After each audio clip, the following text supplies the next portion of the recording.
नमस्ते यहाँहरू सम्पूर्णलाई। आज अर्को एउटा सत्य घटना लिएर हजुरहरू सामु उपस्थित भएको छु। आजभन्दा केही महिना अगाडिको कुरा हो। एकजना दम्पतिले आफ्नो बच्चा लिएर हाम्रो अस्पतालमा आउनु भएको थियो। बच्चाको समस्या भन्दाखेरि नाइटो पुरै पाकेको थियो, हल्का ज्वरो पनि आउने र दुध खानलाई पनि गाह्रो देखिएको थियो र बच्चाको जन्डिस पनि देखिएको थियो।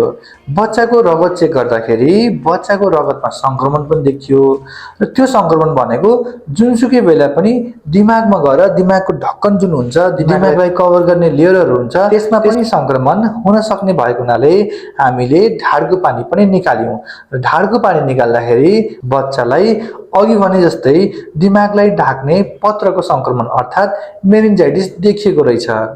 पछि बुझ्दै जाँदाखेरि उक्त बच्चालाई सुरुवाती अवस्थामै जन्डिस भएर काठमाडौँकै एउटा प्रसिद्ध ठाउँमा जहाँ चाहिँ नाइटो वरिपरि लेप लगाउने गरिन्छ त्यहाँ लिएर जानुभएको रहेछ।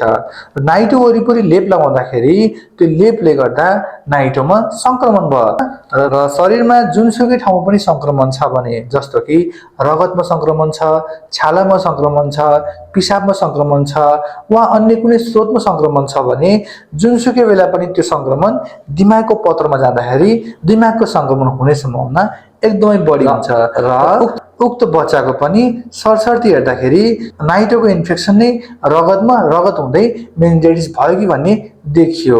त्यसकारण यहाँले के बुझ्नु पर्यो भन्दाखेरि हो बच्चालाई जन्डिस नहुने हुँदैन। के बुझ्नु पर्यो भन्दाखेरि 100 जना जन्डिस भएका बच्चाहरू हाम्रो वरिपरि छन् भने 90 जनालाई खासै उपचार गर्नु पर्दैन र 10 जनालाई मात्रै उपचार चाहिन्छ। हो हजुरहरूलाई लाग्न सक्छ खाना बारेर जडीबुटी लगाएर अन्य कुनै कारणले गर्दा जन्डिस घट्यो भनेर सोध्नुहुन्छ भने हाम्रो साइन्सले के भन्छ भन्दाखेरि अघि भने जस्तै 100 जनामा 90 जनालाई उपचारै गर्नु पर्दैन। जन्डिस रहेछ भने पनि रेन्ज हुन्छ, त्यो रेन्ज भन्दा कम छ भने खासै केही गर्नु पर्दैन, नियमित फलोअपमा बस्नुपर्ने हुन्छ।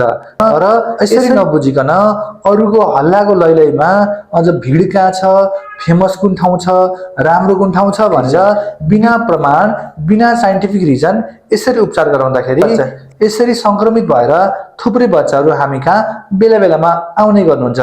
त्यसकारण म के चाहन्छु भन्दाखेरि अब आउने पिढीले, अब जन्मिने बच्चाहरूले यसरी भिडको पछि बिना प्रमाणको पछि लागेर बच्चालाई दुःख दिएर आफ्नो र बच्चाको भविष्य नबिगार्दिनौ न विनम्र अनुरोध गर्दछु।